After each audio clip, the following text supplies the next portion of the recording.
Continuing with the discussion on asymptotes.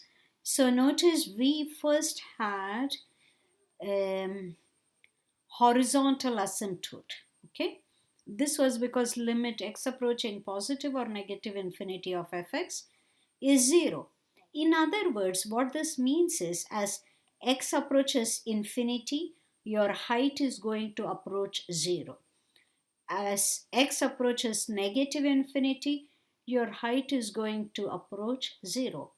In other words, there is no way your height will be slanting away. You see, either there or here. You do not have any slant asymptotes. Since both the limits to infinity and negative infinity result in 0, there are no slant asymptotes. Moreover, we expect slant asymptotes in the case of rational functions when the numerator has degree 1 more than the degree of the denominator. But look at our function. The numerator has degree 1 less than the degree of the denominator. Therefore, we don't have any slant asymptotes. Now let's discuss intervals of increase and decrease. Okay. So that's the next item, intervals of increase or decrease. Here we need to get the increasing decreasing test. So we need to compute the derivative.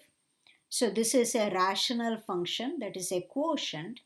To find the derivative, you need to use the quotient formula. Square of the denominator, square of the denominator first. In the top, derivative of the top, which is 3, denominator as it is, minus numerator as it is, and derivative of the denominator 2x. Alright.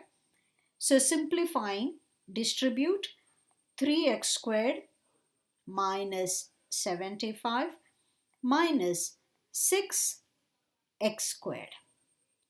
Okay, denominator squared.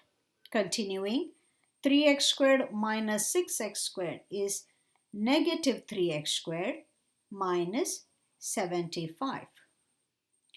Get the negative 3 out. You get x squared inside and plus 25. You understand? Plus 25 because negative times positive is a negative. So this is good. Now you say that a number C in the domain of f is a critical number if derivative is 0 or derivative does not exist. Okay, we found the derivative. So you are going to get a critical number C in the domain of f if derivative is 0 or derivative does not exist. So let's first set derivative to 0. I take this guy, set it to 0. Because this is a fraction, I write this as a fraction 0 over 1. Cross multiply. This guy times 1 is itself. 0 times anything is 0. This is what you have. Divide both sides by negative 3. Well, negative 3 goes away here and 0 over anything non-zero is 0.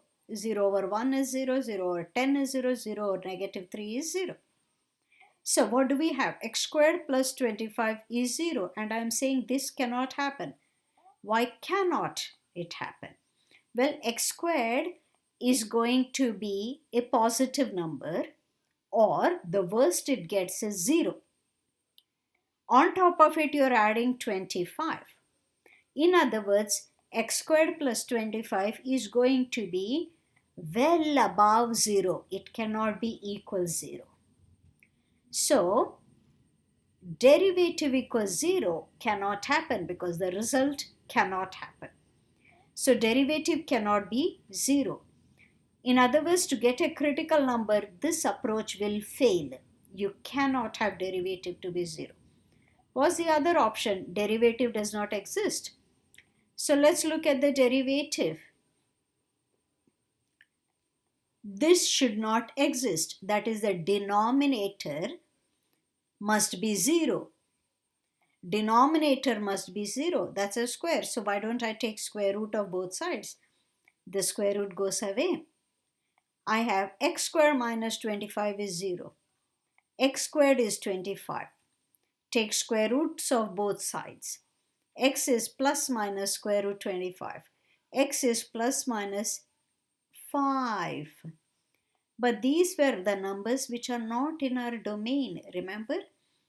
Our domain, you had to remove these guys because of the denominator anyway.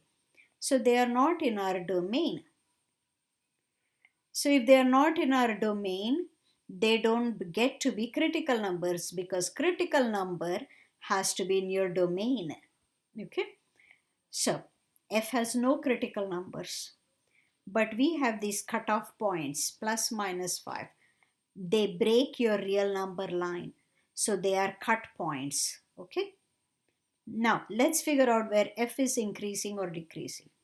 Consider the interval negative infinity to negative 5.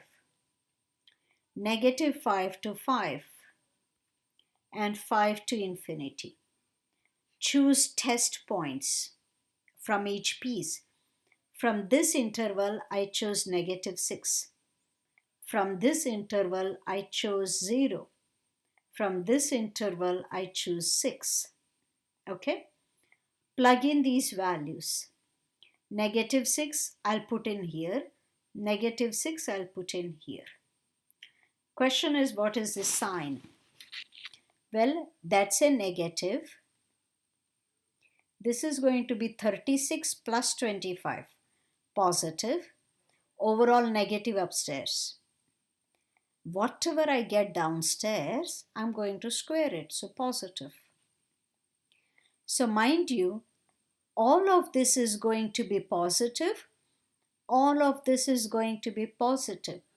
The only sign I get is from the negative 3. So no matter what my test point, I have negative, negative, negative. So if my derivative is negative, f is decreasing. Okay? So in each of these pieces, f will be decreasing. Oops. F will be decreasing. Here it's decreasing. Here it's decreasing. And here it's decreasing. All right. Next point. What about local maxima and minima? Well, f does not have any critical numbers, so you don't have any local maxima or minima. Okay. So next item to worry about is concavity. I'll come to that in the next video. Until then, bye.